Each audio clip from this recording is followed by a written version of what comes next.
മണിമലയാറിലെ ജലനിരപ്പ് ക്രമാതീതമായി ഉയർന്നു എന്ന തരത്തിലുള്ള റിപ്പോർട്ടുകളൊക്കെ പുറത്തു വരുന്നുണ്ട്. എന്താണ് കോട്ടയത്ത് നിന്ന് നൽകാൻ കഴിയുന്ന വിവരങ്ങൾ?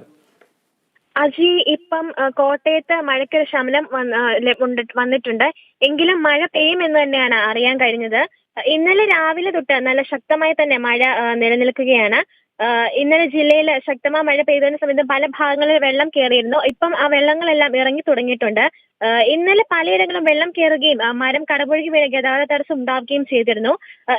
ഇന്നലെ ജില്ലയിൽ 22 ദുരിതാശ്വാസ ക്യാമ്പുകൾ തുറന്നിരുന്നു. എല്ലാ പ്രദേശങ്ങളും ആവശ്യമായ നടപടികളുമായി ഇവിടെ തഹസിൽദാർ സ്ഥിതി ചെയ്യുന്നുണ്ട്. കോട്ടയം താലൂക്കിൽ പല ഭാഗങ്ങളിലും ക്യാമ്പുകൾ തുറന്നിട്ടുണ്ട്. കോട്ടയം താലൂക്കിൽ 14, ചങ്ങനാശ്ശേരി താലൂക്കിൽ 4, മീനച്ചിൽ 3, കാഞ്ഞിരപ്പള്ളിയിൽ 1 ഇങ്ങനെയാണ് ക്യാമ്പുകൾ തുടങ്ങിയിരിക്കുന്നത്. ഈ ക്യാമ്പുകളിൽ 83 കുടുംബങ്ങളുണ്ട്. അതിൽ 20 ക്യാമ്പുകളിലുണ്ടെന്ന് അറിയാൻ സാധിക്കുന്നത്. അതിൽ 17 പുരുഷന്മാരും 124 സ്ത്രീകളും 53 കുട്ടികളും ക്യാമ്പിലുണ്ട്. കൂടാതെ ഇന്നലത്തെ മഴയിൽ ജില്ലയിലെ 31 വീടുകൾക്ക് നാശനഷ്ടം സംഭവിച്ചിട്ടുണ്ട്. 30 വീടുകൾ ഭാഗികമായും നശിച്ചു. ഒരു വീട് പൂർണ്ണമായും നശിച്ചിട്ടുണ്ട്. 2 ദിവസത്തിനുള്ളിൽ 28 വീടുകൾക്ക് നാശം സംഭവിച്ചിട്ടുണ്ട്. അതുകൂടാതെ തന്നെ കോട്ടയം ജില്ലയിലെ പടിഞ്ഞാറൻ മേഖലയിലും പ്രളയഭീതി നേരിടുന്നുണ്ട്. പലരും ഇതിൽ ആശങ്ക പുലർത്തുന്നുണ്ട്. പാലായിൽ ഇന്നലെ വിവിധ ഭാഗങ്ങളിൽ വെള്ളം കയറിയിരുന്നു. നദീതീരത്ത് താമസിക്കുന്ന വീടുകളിലാണ് വെള്ളം കയറിയത്. ഇവരെ ഇന്നലെ തന്നെ ദുരിതാശ്വാസ ക്യാമ്പിലേക്ക് മാറ്റിയിരുന്നു. ശക്തമായ മഴയിൽ മണിമലയാർ ഇന്നലെ കര കവിഞ്ഞൊഴുകിയിരുന്നു. എരുമേലിയിലെ മണിപ്പുഴയിലെ നടപ്പാലം ഇന്നലെ തകർന്നു വീണു. തിരുവണ്ണം ഭാഗത്ത് CSA പള്ളി ഇന്നലെ മഴയിൽ തകർന്നു വീണു. ഇന്നലെ മണിമല ആറ്റിലെ ജലം ഉയരാൻ കാരണം ഇടുക്കി ജില്ലയിൽ പെയ്ത കനത്ത മഴയെ തുടർന്നാണ് ജലം ഉയർന്നത്. ഉരുൾപൊട്ടൽ ഉൾപ്പെടെ ഉണ്ടായ പഞ്ചായത്തിലെ പല മേഖലകളിലും ഇന്നലെ മഴയുണ്ടായിരുന്നു. കൂട്ടിക്കലിൽ ഇന്നലെ ചപ്പാത്ത് മുട്ടി തന്നെയാണ് വെള്ളം ഒഴുകിക്കൊണ്ടിരുന്നത്. മുണ്ടക്കയത്തെ പല വ്യാപാര സ്ഥാപനങ്ങളിലും വെള്ളം കയറിയെ തുടർന്ന് ആളുകൾ സുരക്ഷിത സ്ഥാനത്തേക്ക് സാധനങ്ങൾ മാറ്റിയിരുന്നു.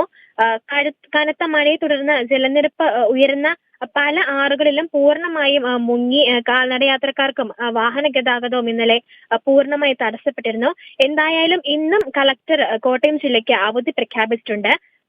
പല തോടുകൾ, ലാലം, പന്നകം തുടങ്ങിയ വഴിയിലും അതിശക്തമായ നീരൊഴുക്കാണ് ഉണ്ടാവുന്നത്. പാലാ മീനച്ചിലാറ്റിൽ അപകട നിരപ്പ് പിന്നിട്ടിട്ടുണ്ട്.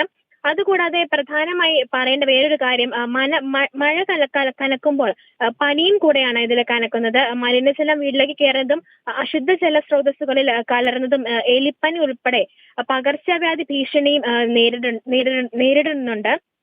പകർച്ചപ്പനി ബാധിതരെ ദുരിതാശ്വാസ ക്യാമ്പിലേക്ക് മാറ്റുന്നതും ഒരു വെല്ലുവിളിയാണ്. ഇവർക്ക് ആശുപത്രികളും ക്യാമ്പുകളും പ്രത്യേകിച്ച് സജ്ജീകരണങ്ങൾ ഒരുക്കണമെന്ന നിർദ്ദേശവും ഉയരുന്നുണ്ട്.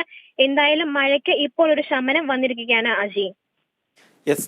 മരിയ ഡൊമിനിക്കാണ് കോട്ടയത്ത് നിന്നും വിവരങ്ങൾ നൽകിക്കൊണ്ട് ഇരിക്കുന്നത്. മരിയ ഡൊമിനിലേക്ക് അടുത്ത മണിക്കൂറിലേക്ക് മരിയയിലേക്ക് മടങ്ങി വരാം. സംസ്ഥാനത്ത് വ്യാപകമായ രീതിയിൽ തന്നെയുള്ള നാശനഷ്ടങ്ങൾ സംഭവിക്കുകയാണ്. പ്രേക്ഷകർ ഇപ്പോൾ കണ്ടുകൊണ്ടിരിക്കുന്നത് പത്തനംതിട്ടയിൽ നിന്നും, കണ്ണൂരിൽ നിന്നും, കോഴിക്കോട് നിന്നും, കോഴിക്കോട് മുക്കത്ത് നിന്നും അടക്കമുള്ള ദൃശ്യങ്ങളാണ്.